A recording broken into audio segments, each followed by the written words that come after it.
নমস্কাৰ আপোনালোকক পোনপ্ৰথমে আমাৰ জব আপডেট চেনেললৈ স্বাগতম জনাইছোঁ আৰু আপোনালোকে যদি আমাৰ চেনেলটো নতুনকৈ ভিজিট কৰিছে তেনেহ'লে চেনেলটো ছাবস্ক্ৰাইব কৰি ল'ব আৰু বেল আইকনটো প্ৰেছ কৰি ল'ব। মই যিসমূহ নতুন নতুন ভিডিঅ' আপলোড দিম সেইসমূহ আপোনালোকে পাই থাকিব। এই ভিডিঅ'টোত আমি আলোচনা কৰিম যে আমাৰ যিটো SSC MTS হাবিলৰ এপ্লাই হৈ গৈছিলে সেইখিনিৰ আপোনালোকৰ প্ৰথম CBT এক্সাম হ'ব আৰু CBT এক্সাম কোৱালিফাই কৰাৰ পিছতহে আপোনালোকে ফিজিকেলটো দিব লাগিব। ওকে, আমি ইয়াত ইম্পৰ্টেণ্ট পইণ্ট দুটামান আলোচনা কৰিম। বেছি কথা ইয়াত আলোচনা কৰোঁ যে আপোনালোকে যিটো CBT এক্সাম দিব তাৰ আপোনালোকৰ টোটেল মাৰ্কছ কিমান হ'ব বা দুটা আপোনালোকৰ কিমান মাৰ্কছ হ'ব।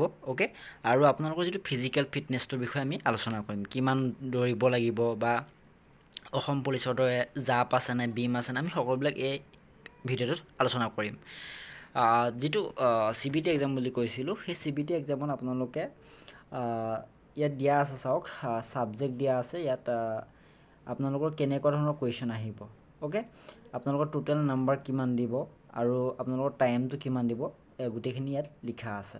ওকে, প্ৰথম আপোনাৰ ছিজন 1 ইয়াত দিয়া আছে যে numerical and mathematical ability, year question আহিব আপোনাৰ 60 আহিব। ওকে, 60 আহিব মানে আপোনাৰ 20 কুৱেশ্যন আহিব। ওকে, এটাত আপোনাৰ 3কে আহিব, 3কে হ'লে আপোনাৰ 3 × 20 আৰু আপোনাৰ 60 মাৰ্কছ। ওকে, মানে এটা কুৱেশ্যনত আপোনাৰ 3 মাৰ্কছকৈ থাকিব। ওকে, আৰু আপুনি 45 মিনিটছত আপুনি এইটো কমপ্লিট কৰিব লাগিব। মানে আৰু আছে আপোনাৰ reasoning ability and problem solving. Okay, ইয়াৰ 20টা কুৱেশ্যন আহিব, আপোনাৰ 60 মাৰ্কছ হ'ব, মানে টোটেল আপোনাৰ 120 মাৰ্কছ। ওকে, 40টা কুৱেশ্যন কৰিব লাগিব, 45 মিনিটছত কৰিব লাগিব। ওকে, তাৰপিছত ছিজন যিটো 2 আছে সেই তাত আছে আপোনাৰ জেনেৰেল এৱাৰনেছ আছে, তাত আপোনাৰ 25টা কুৱেশ্যন আহিব। ওকে, 25টা কুৱেশ্যন আহিব আপোনাৰ 75 মাৰ্কছ। ওকে, 3 × 25 = 75, গম পাইছে? 25টা কুৱেশ্যন মানে এটাত আপোনালোকে এটাত 3 মাৰ্কছকৈ আহিব, 3 মাৰ্কছকৈ আহিব। তাৰপিছত আপোনালোকৰ যিটো ইংলিছ লেংগুৱেজ আছে আৰু কম্প্ৰিহেনশ্যন। ওকে, আপোনাৰ ইংলিছ লেংগুৱেজ এণ্ড কম্প্ৰিহেনশ্যন যিটো আছে চেপ্টাৰ আছে, সেই কম্প্ৰিহেনশ্যনৰ ওপৰত আপোনাৰ আহিব 25 কুৱেশ্যন আহিব, 3 মাৰ্কছ, মানে 25 × 3 75 মাৰ্কছ হ'ব। ওকে, আপোনাৰ 45 মিনিটছত আপুনি ক্লিয়াৰ কৰিব লাগিব। ওকে, তাৰপিছত আপোনাৰ যিটো ফিজিকেল যিটো আপোনালোকৰ ফিটনেছটো সেইটো কেনেকুৱা হ'ব লাগিব চাওক। যিখিনি আমাৰ মেল কেণ্ডিডেট আছে, মই এইটো PST কথা কৈ আছোঁ, ফিজিকেল ষ্টেণ্ডাৰ্ড টেষ্ট বুলি যিটো আমি চমুকৈ কওঁ PST, আৰু এই PSTৰ কাৰণে মেল কেণ্ডিডেটসকলৰ হাইট আপোনাৰ 157.5 চেণ্টিমিটাৰ হ'ব লাগিব। ওকে, তাৰপিছত আমাৰ যিখিনি আছামিছ আছে, গোৰ্খা আছে, সেইখিনিৰ কাৰণে আৰু যিখিনি চিডুল ট্ৰাইব আছে তেওঁলোকৰ কাৰণে কি কৰিছে, তেওঁলোকে ৰিলেক্স কৰি দিছে। ওকে, ৰিলেক্সেবল আছে, আৰু তেওঁলোকৰ যিটো চেষ্ট সেই চেষ্টটো 81 চেণ্টিমিটাৰ হ'ব লাগিব। তাৰপিছত যেতিয়া আপোনালোকে ফুলাই দিব ক'ব তেতিয়া আপোনালোকে 5 চেণ্টিমিটাৰ ফুলাব লাগিব, মানে 81 + 5 ফুলালে আপোনালোকৰ 86 হ'ব।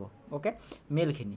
আৰু ফিমেলখিনি কি কৰিছে চাওক, ফিমেলখিনি আপোনালোকৰ হাইট 152 চেণ্টিমিটাৰ আছে, যাৰ 152 আছে, যাৰ হাইটটো পুলিচত অসম পুলিচৰ কাৰণে কম আছিলে বা ল'ৰাসকলৰ কম আছিলে, ছোৱালীসকলৰ কম আছিলে, তেওঁলোকে এই MTSৰ হাবিলদাৰ পোষ্টটোৰ কাৰণে তেওঁলোকে দিব পাৰে। ওকে, হাইটটো আপোনাৰ 152 চেণ্টিমিটাৰ লাগিব, আৰু আপোনালোকৰ কিন্তু ছোৱালীসকলৰ কিন্তু আপোনাৰ 48 কেজি ৱেইট থাকিব লাগিব।